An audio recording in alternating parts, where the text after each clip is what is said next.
हे म्हजे आईचे दनपारचे 21 मे 2026 म्हापसा हांगा म्हज्या बायलेन मेलिंदान रांदिल्लें गोंयची थाळी. हें गोंयचें जेवण.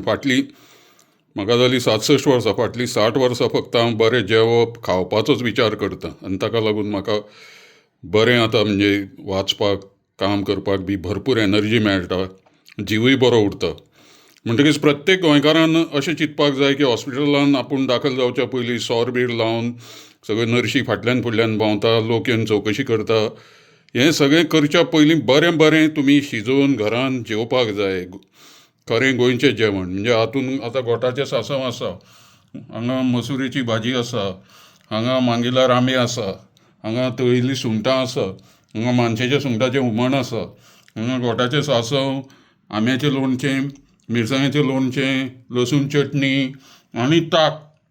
इतलें सगळें आसा. आनी कितें जाय?